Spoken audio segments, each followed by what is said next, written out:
Hello and welcome to another Clod of War video. Right, let's get straight into it. This is going to be about getting my G29 wheel working on my Xbox One X. I got a little gadget a few months ago which was supposed to help me do that. It's called a MacBazel Brooks Ras1ution. The L is a 1. I don't know why. However, that's it there.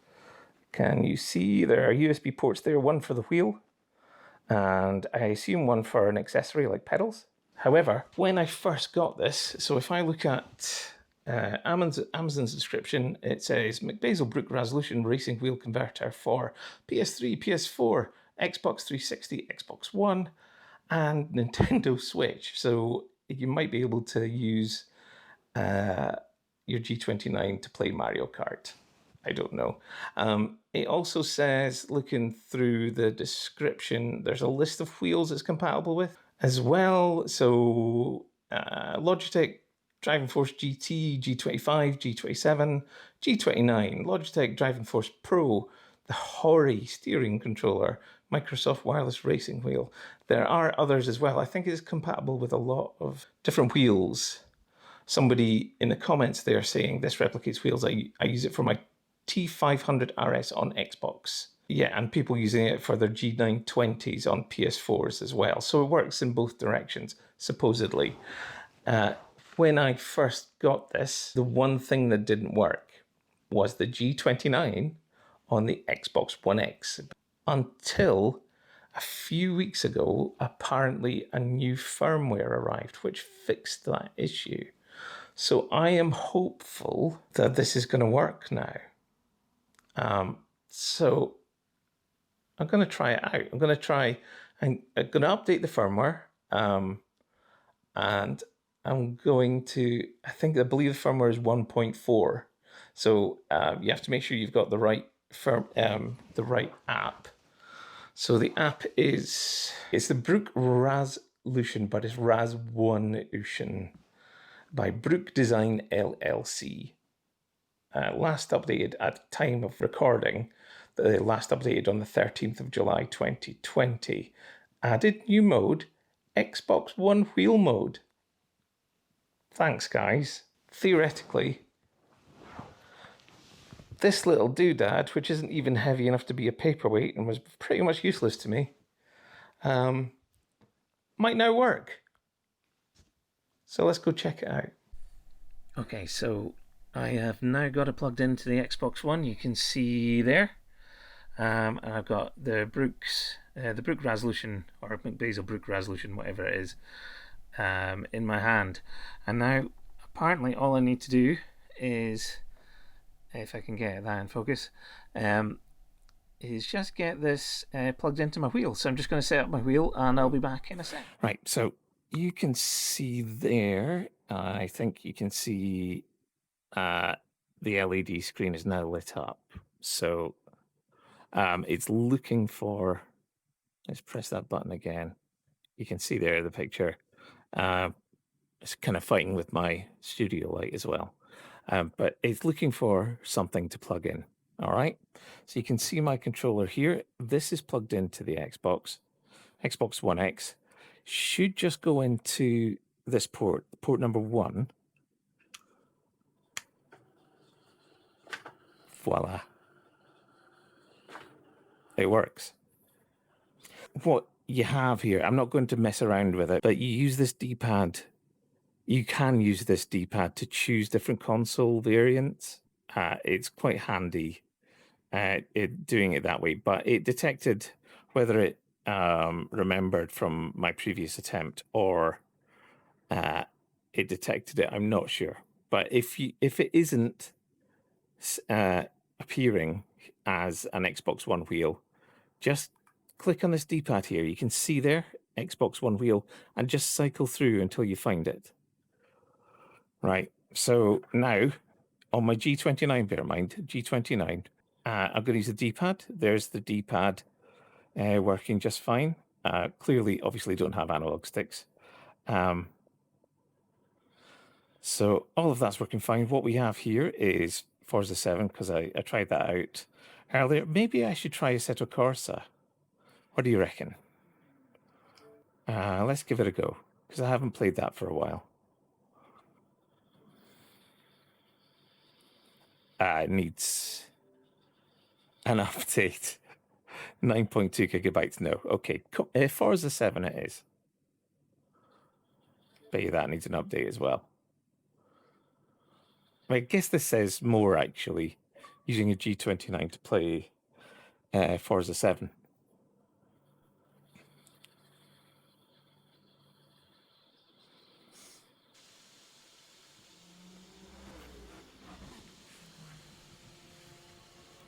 So we will cut to me choosing a car.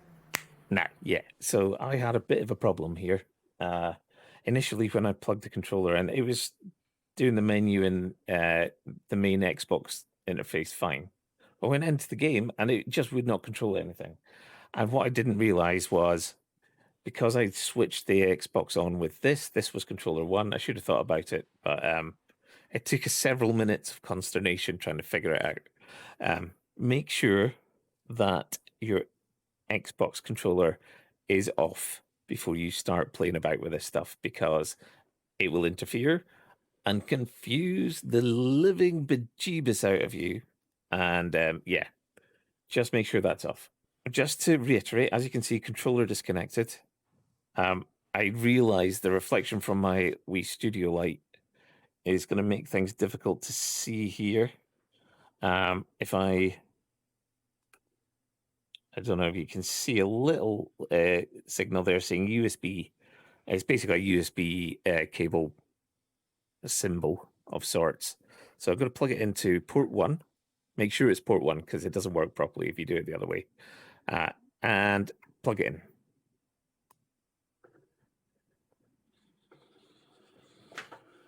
Had to think about it there. But that's it. One of the things you need to make sure, I just wish you could see the screen properly. Yeah, you might be able to see it there.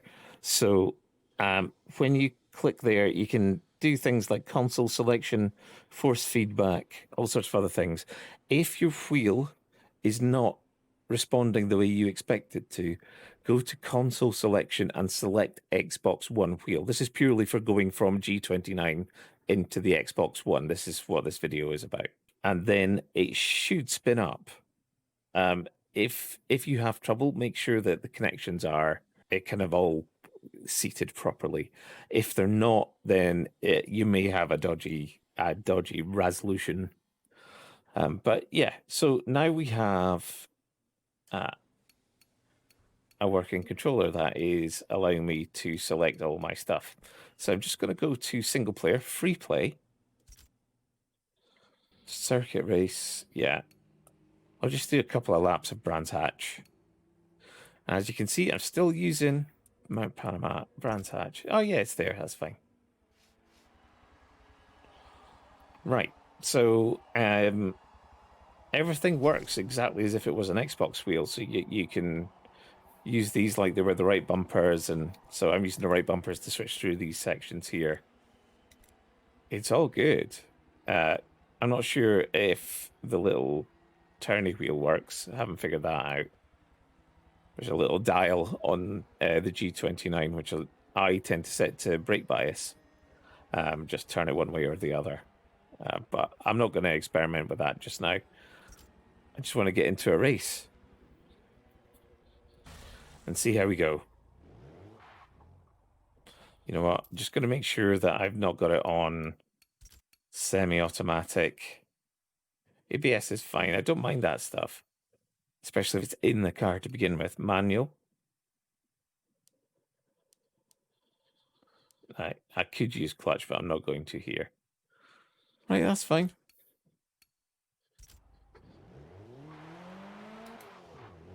Bit of wheel spin there.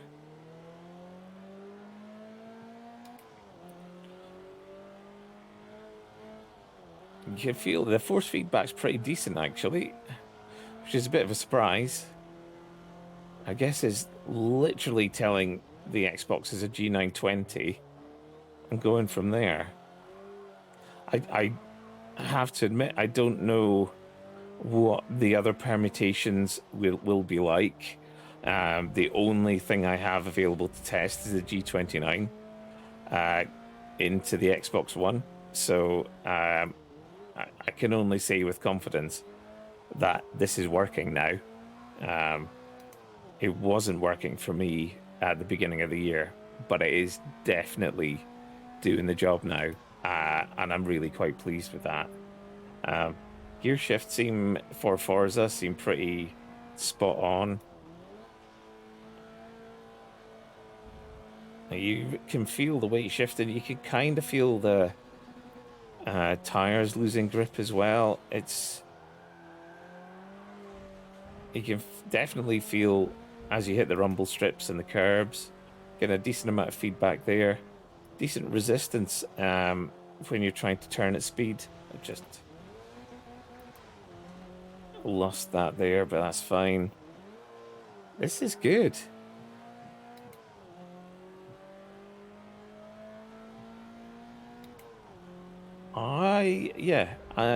If you, in this use case, if you're looking for a solution to, if you've got a G29 and you want to play some racing games on your Xbox One and don't want to use a pad, it's not a bad way to do it. I've got to be honest. I think, I mean, there are wheels out there that do both.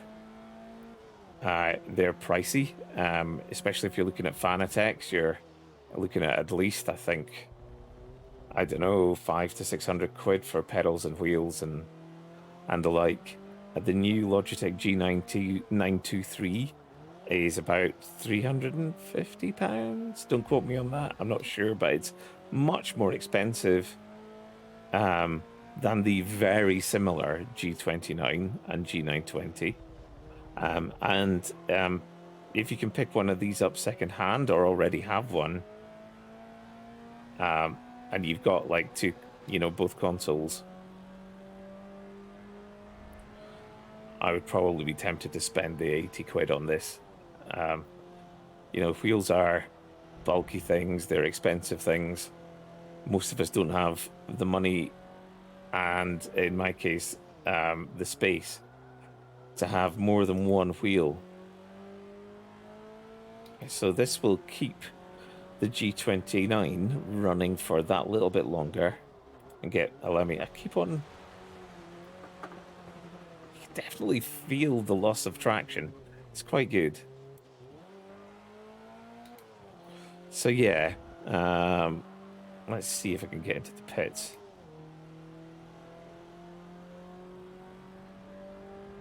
Does it let you in the pits in Forza 7?